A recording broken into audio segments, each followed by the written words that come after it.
We all started music because we loved it, because it was fun, because we got to hang out with cool people and play together. Fast forward 20 years, you're alone in a black room with like light blocked out, sound blocked out with you and your computer. You need to remember that you've got to have some fun at this and remember how to make it fun.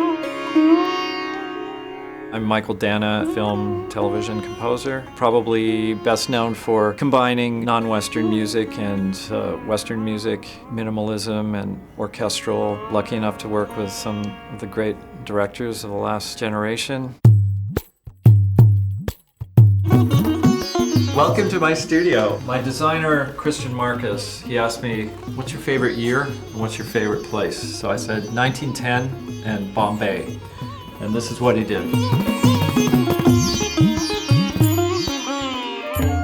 Every project has a completely different way of being worked on, but first of all, you identify the big picture concepts of your film. That is something you discover through a collaboration with your director. You don't talk about music so much at that point necessarily, but you talk about why they made the film, what are the themes that they're trying to get across, what is the film about if you had to sum it up in one sentence. Then you figure out a way that the music can most elegantly help to tell that story. There's a Capote poster and it's in black and white. It felt like the music had to be in black and white. These instruments need to be as elegant and simple as Truman Capote's writing. His writing is spare, his sentences are like this long, not this long. So musically, that's what we need to match. And it took us a while to figure that out, but that's the kind of thinking that you do when you're doing a score. In here, the mess hall, I guess, is what it is. Full of all kinds of odd and fun things. Anything to make me forget that I actually have, big deadline coming up. When I'm working on a project, it's 15 hours a day, 6 days a week, maybe 7. It's extremely isolating, and for an art that is really kind of a collaborative social art, the composer, kind of gets the raw end of the stick, being alone all the time. So I love collaborating with writers, and I've done it quite a bit, and especially with my brother Jeff. Jeff and I have obviously worked together since we were kids. We played music together since we were kids. We kind of started in the same place, so we speak the same language, but we have different ways of looking at the same thing. It's incredibly valuable as a composer, and we spot the film together, and then we'll go, okay, you write that theme, I'll write this one. He'll write an awesome cue, and then I'll feel angry and want to match it. So there's that sense of competition that's super healthy in a situation like this. So we kind of try to outwrite each other, and I think that leads to some really good music.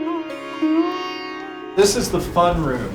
This will be just kind of like a jam room, and there's guitars and the drum I got in India and the hookah I got on Hollywood Boulevard and all kinds of fun things. Harmoniums. There's a gamelan that I just brought back from Bali.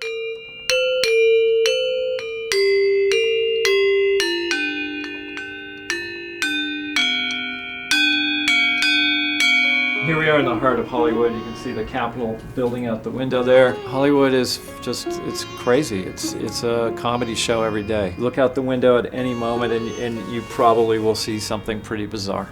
So I love it. It's always interesting.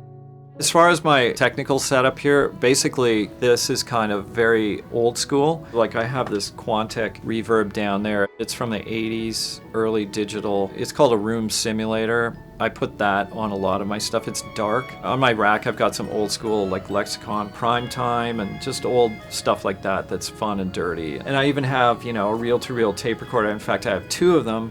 And sometimes I use them for tape echo and tape delay. I think in my future iteration of this place, I still want to have a space echo and so on, but it's going to be more compact and more about a man and his computer. The question of why are there all these funny little happy face stickers on this keyboard? Nowadays, directors and producers have to hear a mock-up that's fairly realistic as to where we're headed. So what I usually do is if I know I'm writing for a specific instrument, I'll actually have a session at the beginning of the project where I sample their instrument. We'll notate what it is. We drop it on the keyboard. When everything's all approved, then we'll basically generate a score for that guy's instrument. So it ends up coming back to us very similar to our sample mock-ups.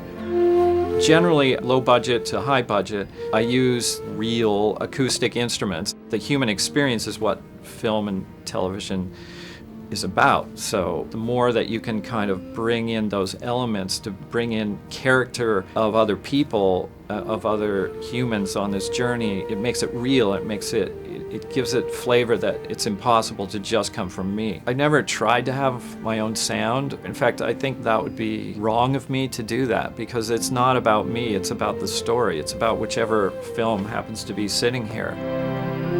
Here's my office, which is state-of-the-art, 1910. I kind of love the fact that this place is kind of like a film set, that all the wood paneling is kind of fake and the fireplace is fake. It's a place I think directors feel quite at home.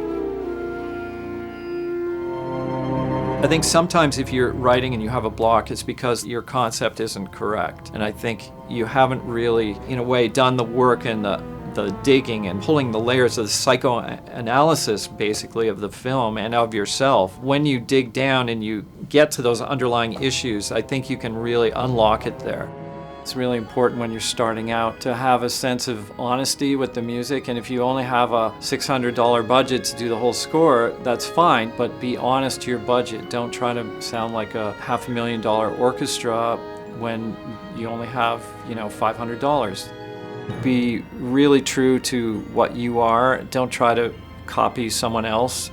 Don't try to sound like me or somebody else. Find your own sound. Make it an honest kind of reflection of who you are. The experiences you've had, the musical experiences you've had, the instruments you play, what you've studied, what you love. It'll just come a lot easier if you're able to incorporate your own real personality into what you're writing, as opposed to trying to be somebody that you're not.